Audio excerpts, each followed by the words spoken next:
12वीं रसायन में पिछली क्लास में हम अभिक्रिया की कोटि के बारे में जिक्र कर रहे थे। अभिक्रिया की कोटि उन समस्त घातों का योग है जो दर निर्धारक समीकरण में या दर रासायनिक समीकरण में, दर समीकरण में सांद्रण पदों पर लगाया जाता है। यानी कि अभिक्रिया की कोटि निर्धारित होता है अभिकारक की सांद्रता से, कितने अभिकारक की सांद्रता में क्या परिवर्तन हो रहे हैं। यदि कोई अभिक्रिया के दौरान अभिकारक की सांद्रता में परिवर्तन नहीं हो रहा है या अभिकारक की सांद्रता परिवर्तन पर निर्भर नहीं करता कोई रासायनिक अभिक्रिया, तो शून्य कोटि अभिक्रिया होती है करके मैं बताया था। जैसे अमोनिया का विघटन ताप के अनुसार टूटेगा, अमोनिया का अणु है वो H2I2 या H2Cl2 की क्रिया कराए होंगे सूर्य के प्रकाश में तो होती है, नहीं तो अंधेरे में काफी मंद होती है, तो प्रकाश पर निर्भर करता है न कि अभिकारक की सांद्रता पर। तो वो दोनों शून्य कोटि की अभिक्रिया थी। अब मैं बात करूंगा प्रथम कोटि का अभिक्रिया। तो प्रथम कोटि आपको प्रश्न बनाना है, प्रथम कोटि की अभिक्रिया का क्या है, उसके दो उदाहरण लिखिए। तो मैं एक ही बताऊंगा बेटा, द्वितीय और तृतीय को आपको करने हैं, ठीक है। तो प्रथम कोटि की अभिक्रिया क्या है, दो उदाहरण दीजिए। याद करने होंगे एग्जाम्पल को, जाहिर है कुछ भी लिखने से बात नहीं बनेगा। तो प्रथम कोटि की अभिक्रिया वह है बेटा जिसमें अभिक्रिया की दर है एक सांद्रण पद पर निर्भर करता है। अभिक्रिया की दर है एक सांद्रण पद पर निर्भर करता है। जैसे N2O5 है, वो टूटता है आप लोगों का 2NO2 प्लस हाफ O2।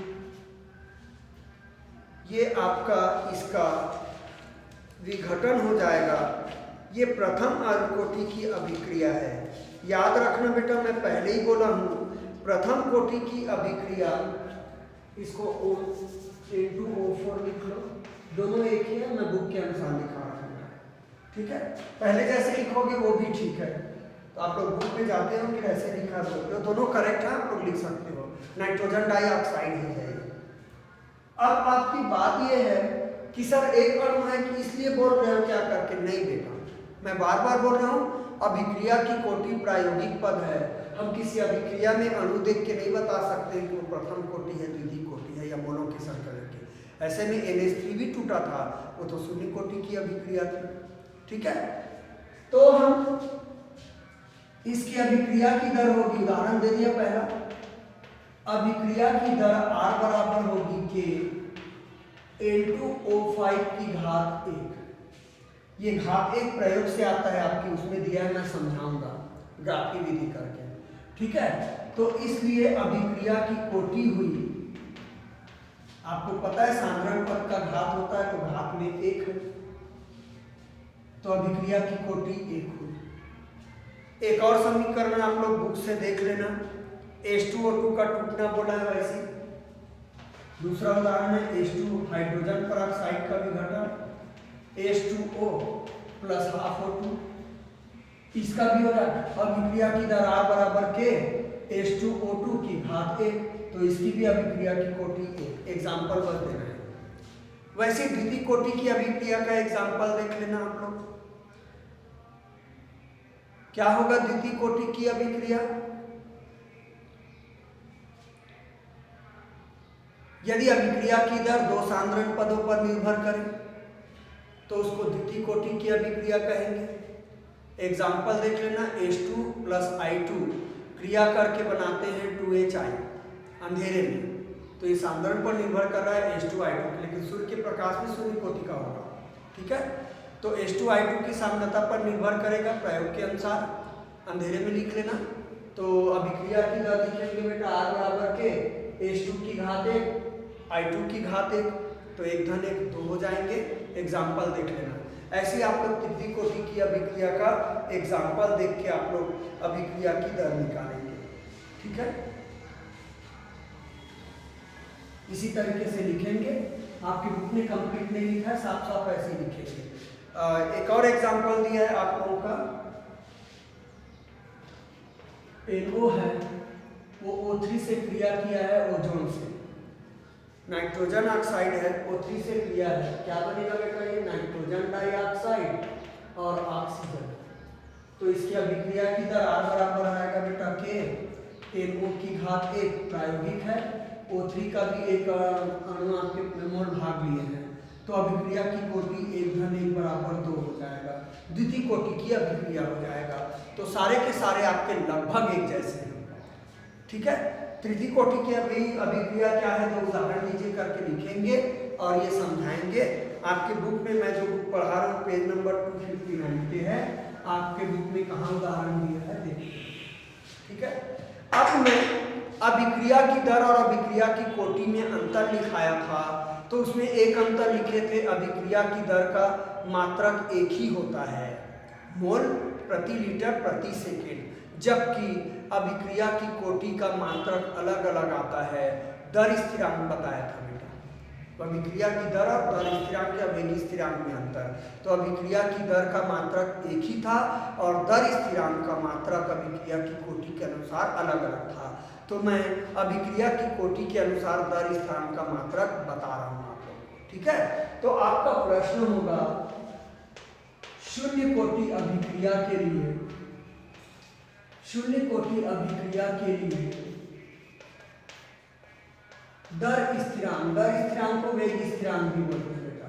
दर स्थिरांक की इकाई को मात्रक भी बोलते हो, इकाई लिखिए। जाहिर है शून्य के बाद मैं प्रथम कोटि की बताऊंगा, फिर द्वितीय कोटि की बताऊंगा, फिर तृतीय कोटि की बताऊंगा। सेम क्वेश्चन ध्यान से देखेंगे आप लोग कैसे हल करेंगे। तो शून्य कोटि अभिक्रिया के लिए दर स्थिरांक जिसको वेग स्थिरांक कहते हैं, उसके इकाई का मात्रक लिखना है। तो अपन आ जाते हैं बेटा शून्य कोटि अभिक्रिया का दर समीकरण। तो ये हो जाएगा अभिक्रिया की दर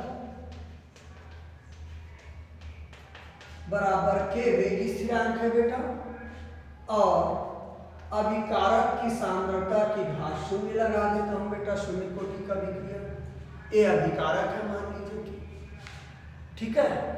तो अभिक्रिया की दर जानते हैं, ये मोल प्रति लीटर प्रति सेकंड ये होता है अभिक्रिया की दर का बेटा। के का निकालना है और किसी का घात 0 हो उसका मान 1 होता है। या पहले लिख लो आप लोग, सांद्रता का होता है मोल प्रति लीटर, मोल प्रति लीटर की घात 0 है, तो ये आ गया मोल लीटर गुना सेकंड बराबर के गुना 1। किसी का घात 0 हो उसका मान 1 होता है, इसलिए मैंने 1 कर दिया बेटा इसको। तो आपका वेग स्थिरांक की इकाई आ गई। अतः वेग स्थिरांक जिसको दर स्थिरांक कहते हैं की इकाई क्या आ गई, वेग स्थिरांक की इकाई मोल, हाँ, लीटर -1 और सेकंड -1 गुणा कर सकते हो चाहो तो। मोल लीटर -1 सेकेंड -1 के गुना एक यानी के हुआ बेटा, और के आप लोगों का वेग स्थिरांक है। तो हम बहुत आसानी से वेग स्थिरांक की इकाई कैलकुलेट कर लिए, लास्ट में उत्तर लिख दिए, ठीक है। अब मैं प्रथम कोटि अभिक्रिया की ये प्रश्न बनाएंगे, सेम प्रश्न बनेगा, शून्य कोटि की जगह प्रथम कोटि रहेगा। तो कैसे बनाएंगे देखिए, ये मैं प्रथम लिख देता हूं उत्तर में, तो घात यहाँ पे 1 आएगा, घात यहाँ 1 आएगा, घात 1 है तो ये 1 नहीं हो के वही आएगा बेटा, मोल बटा लीटर, मोल बटा लीटर आएगा। अब मोल बटा लीटर आए तो के को अकेला छोड़ के पक्षांतर कर देता हूं, के बराबर मोल लीटर गुणा सेकंड गुणा, ये उलट जाएगा इधर बेटा, लीटर ऊपर आएगा और मोल नीचे जाएगा। पक्षांतर कर दिया मैं, के को अकेला छोड़ा पक्षांतर कर दिया, के अकेला छूटेगा तो लीटर गुणा में हो जाएगा और मोल बटा में चला जाएगा। देखिए मोल और मोल कट गया, लीटर और लीटर कट गया। तो किधर जगह है बेटा, इस तरफ दिखेगा। कैसा है कैमरा, मैं देख लूँ एक बार। हाँ दिखेगा बेटा। तो के बराबर आ गया 1/सेकंड, 1/सेकंड। तो इसलिए वेग स्थिरांक की इकाई आया, वेग स्थिरांक की इकाई बराबर हुआ बेटा सेकंड माइनस 1, या उत्तर लिख सकते हो। प्रथम कोटि अभिक्रिया की वेग स्थिरांक की इकाई सेकंड की घात ऋण 1 है। इस प्रकार से आप लोग आंसर लिख सकते हैं। ठीक है, अब मैं प्रश्न बनाऊंगा द्वितीय कोटि का। होमवर्क है बेटा, आप समझ बस लो आप लोग। तो द्वितीय कोटि का करेंगे तो यहाँ द्वितीय लिखाएगा, प्रश्न आप लोग खुद बना लेना। तो यहाँ घात 2 आएगा बेटा, यहाँ घात 2 आएगा, द्वितीय कोटि है तो घात 2 करूंगा तो यहाँ वर्ग आएगा।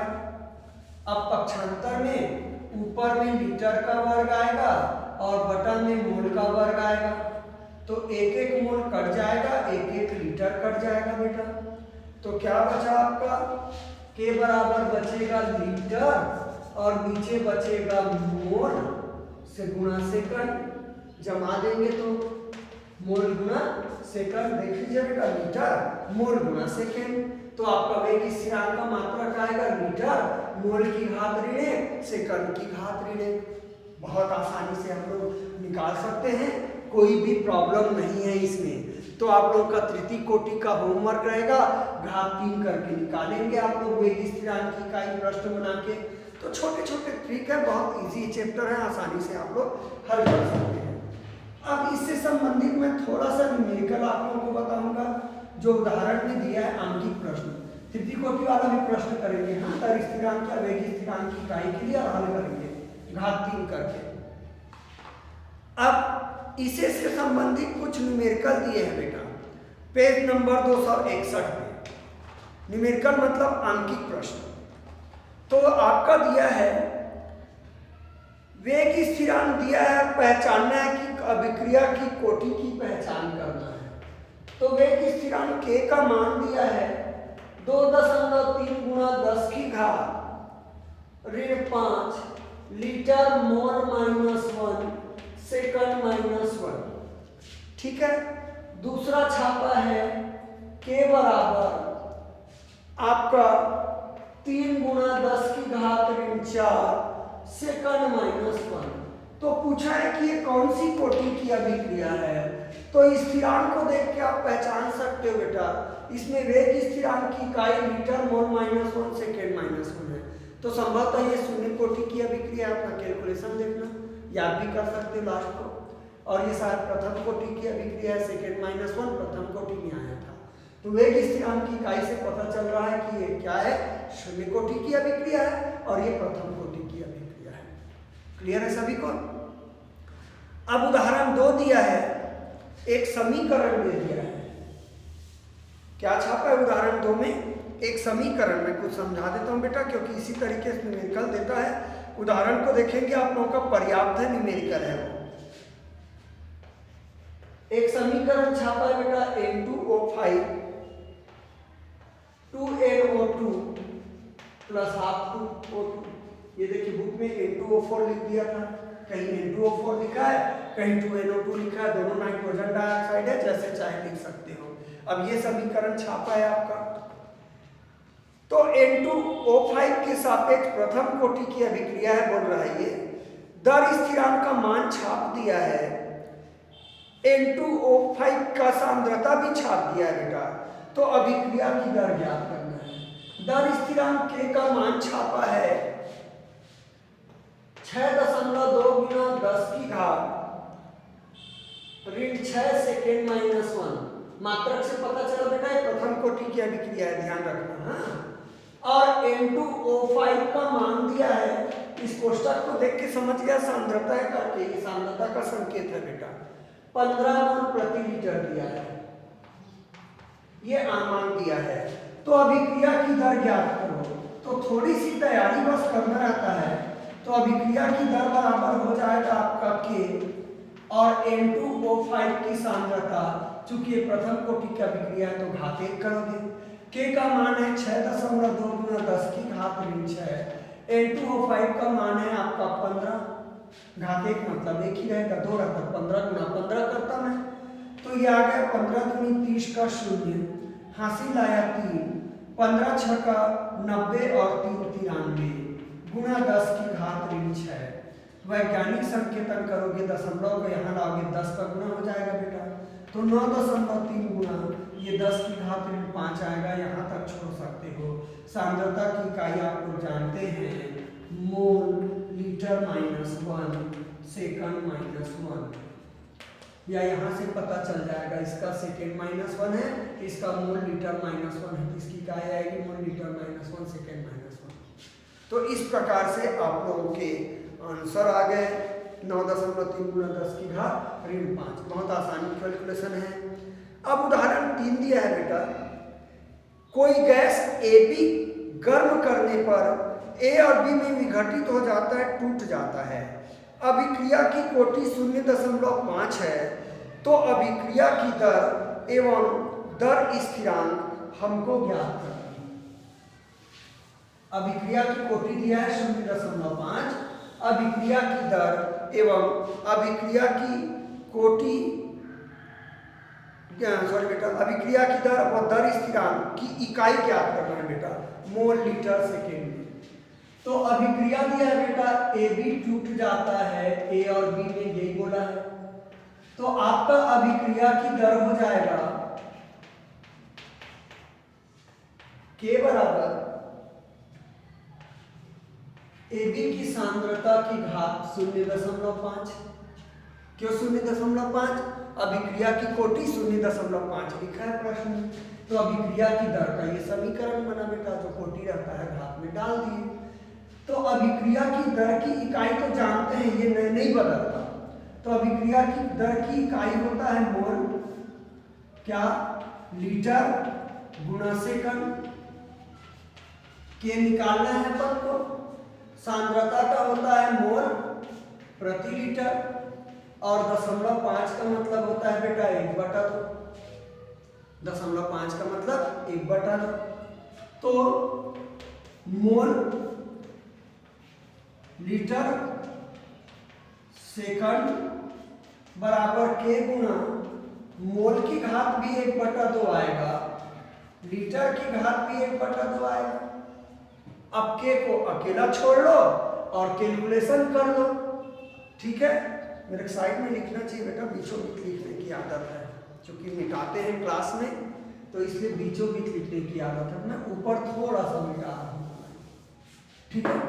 तो के बराबर हो गया आप लोगों का बेटा मोल बटा लीटर गुना सेकंड गुना लीटर की घात 1/2 ऊपर जाएगा, मोल की घात 1/2 नीचे आएगा, तो के बराबर। देखो बेटा ये 1 है और 1/2 है, आधार समान है, घातें घट जाएंगी, बटा है, तो 1 में 1/2 घटाओगे तो ऊपर बचेगा मोल की घात 1/2, वही लीटर का होगा, नीचे आएगा लीटर की घात 1/2 गुना सेकंड। ये तो आप लोगों का अब आंसर आ जाएगा वेग स्थिरांक की इकाई मोल की घात 1/2, लीटर की घात ऋण 1/2 और सेकंड की घात ऋण 1 होगा करके उत्तर लिख लीजिए। और अभिक्रिया की दर की इकाई होगा मोल, लीटर की घात ऋण 1, सेकंड की घात ऋण 1। अभिक्रिया की दर की इकाई कभी नहीं बदलती, एक ही रहती है, वो रटा रुटाई लिखना है, रट निकालना नहीं है।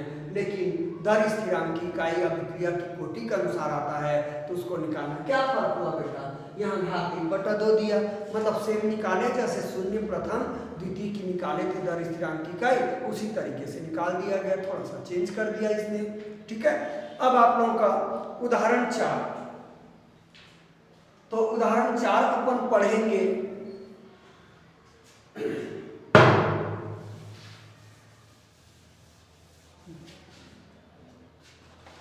तो उदाहरण 4 है,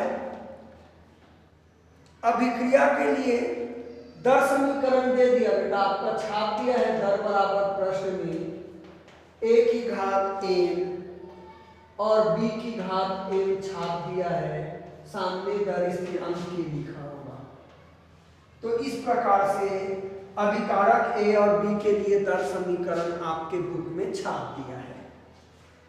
अब वो क्या बोला है आगे प्रश्न में, ए की सांद्रता को दुगुना और बी की सांद्रता को आधा कर दिया जाए तो नई दर पूर्व दर के अनुपात में क्या होगा। तो बेटा इस दर को मैं R1 मान लेता हूं, ठीक है। अब आ जाता हूं प्रश्नानुसार, दर R2 बराबर कर लेता हूं, ए की सांद्रता को दुगुना कर दिया जाए बोल रहा है, ए की सांद्रता को दुगुना कर दिया जाए बोल रहा है, और बी की सांद्रता को आधा कर दिया जाए बोल रहा है, ठीक है। तो ये आया मेरे ख्याल से के गुणा 2 की घात n, बाहर कर देता हूं बेटा नितान को, a की घात n। वैसे ही आ गया बेटा 1/2 की घात n और b की घात n, सहमत होंगे सभी, b की घात n 2 की घात n। तो ये आ गया 2 की घात n और m है, तो k गुना आएगा बेटा 2 की घात n माइनस n, आधार समान है तो घातें घट जाएंगी, और a की घात n आएगा और b की घात m आएगा।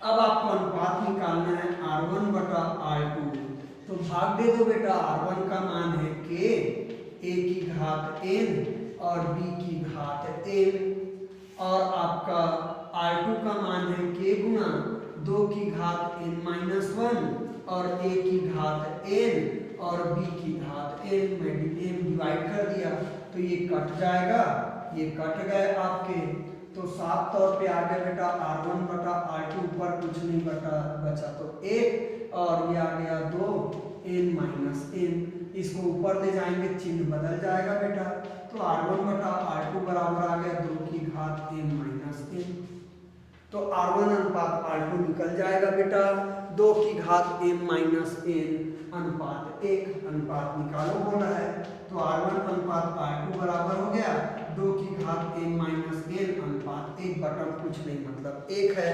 तो इस प्रकार से आप लोग आसानी से सवाल को सॉल्व कर सकते हैं।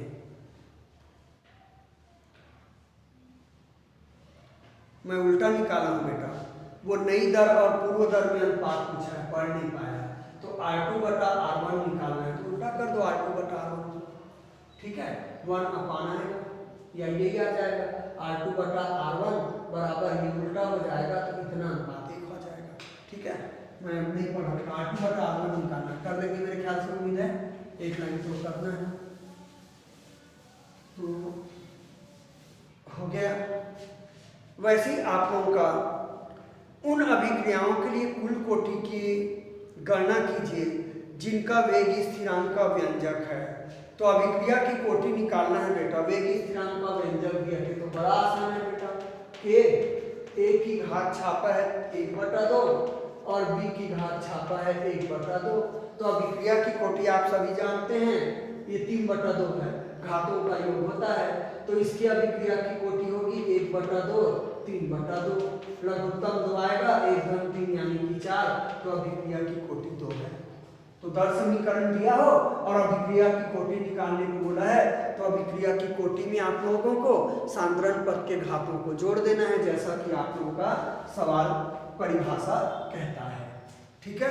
तो आज हमने अभिक्रिया की कोटि को लगभग पूरा कर लिए, ठीक है। अब आप लोग एक प्रश्न बनाएंगे, छद्म कोटि की अभिक्रिया क्या है, अथवा आभासी एक अणु अभिक्रिया क्या है, आभासी एक अणु की अभिक्रिया क्या है, ठीक है। तो कुछ एक अणु अभिक्रिया बेटा छद्म, मैं प्रश्न को लिखा देता हूं, आभासी एक अणु या छद्म एकाणु अभिक्रिया क्या है, अभिक्रिया क्या है, ये प्रश्न होगा। तो आप लोग बुक से देख के लिखना बेटा। कुछ रासायनिक अभिक्रियाएं ऐसी होती हैं जो द्वितीय कोटि की दिखाई पड़ती हैं, परंतु वो प्रथम कोटि की अभिक्रिया होती है। जैसे एस्टर का जल अपघटन CH3COOH की क्रिया H2O से कराएंगे। एस्टर का जब हम जल अपघटन करते हैं तो ये अम्ल और अल्कोहल में एस्टर के लिए C2H5 कर देगा, अम्ल कर दिया था ये। तो एस्टर का जल अपघटन करेंगे बेटा तो ये अम्ल बदल जाएगा COOH प्लस, अब ये अल्कोहल में बदल जाएगा C2H5OH, CH3COOH C2H5OH। तो साफ दिख रहा है इस अभिक्रिया में जल भाग ले रहा है, ऐसा आप लोगों को लग रहा है, ठीक है ना। तो ये एस्टर का जल अपघटन अम्लीय माध्यम में कराते हैं, H+ कर लो तो अल्कोहल और एसिटिक अम्ल में बदल जाते हैं कार्बोक्सिलिक अम्ल में। ये अभिक्रिया लग रही है कि द्वितीय कोटि की है, लगता है कि दोनों अभिक्रिया में भाग ले रहे हैं, सांद्रता में परिवर्तन हो रहा है, ठीक है ना।